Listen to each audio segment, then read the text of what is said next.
kami akan menjawab pertanyaan dari UTS Hukum Perdata nomor 3. Pertanyaan pertama, bagaimana keabsahan perkawinan Arya dengan istrinya yang merupakan dua-duanya negara asing?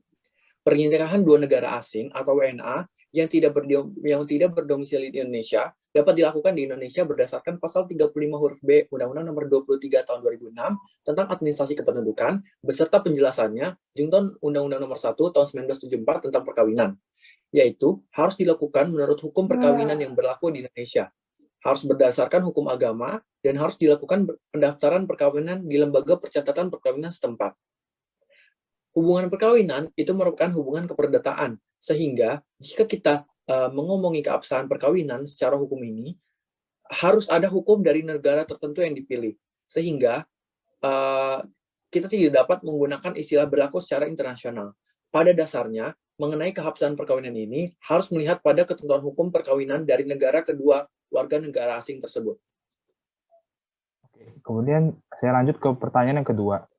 Bagaimana akibat hukum perceraian Arya dengan istrinya dalam hal pembagian harta bersama? Akibat hukum perceraian ini bersifat sah. Karena sebelum perkawinan telah dibuat perjanjian kawin yang menyatakan bahwa istri Arya berhak melakukan perbuatan hukum secara pribadi atas segala bentuk harta yang beratasnamakan istrinya. Karena itu, harta bersama yang dibawa saat perkawinan, termasuk rumah yang dibeli oleh Arya, menjadi harta yang beratasnamakan istrinya. Karena itu, istrinya berhak melakukan perbuatan hukum, seperti menjual rumah tersebut. Hal ini didasarkan pada pasal 37 Undang-Undang Perkawinan tahun 1974 yang isinya bila perkawinan putus karena perceraian, harta benda diatur menurut hukumnya masing-masing. Dan hukum ini sah karena perkawinan ini berlangsung di Indonesia.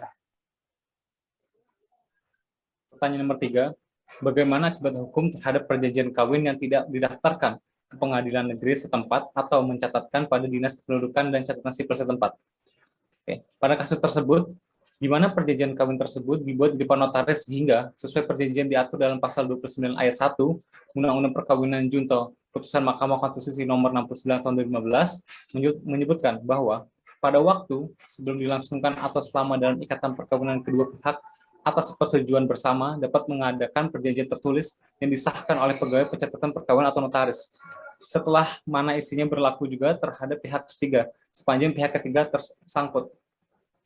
Putusan MK nomor 69 tahun 2015 tersebut telah memperluas makna perjanjian perkawinan sehingga perjanjian perkawinan tak lagi dimaknai hanya sebagai perjanjian yang dibuat sebelum perkawinan, tetapi juga bisa dibuat selama ikatan perkawinan. Sejak undang-undang perkawinan tersebut berlaku, maka pendaftaran, pengesahan, pencatatan perjanjian kawin tidak lagi dilakukan di kepanitraan pengadilan negeri.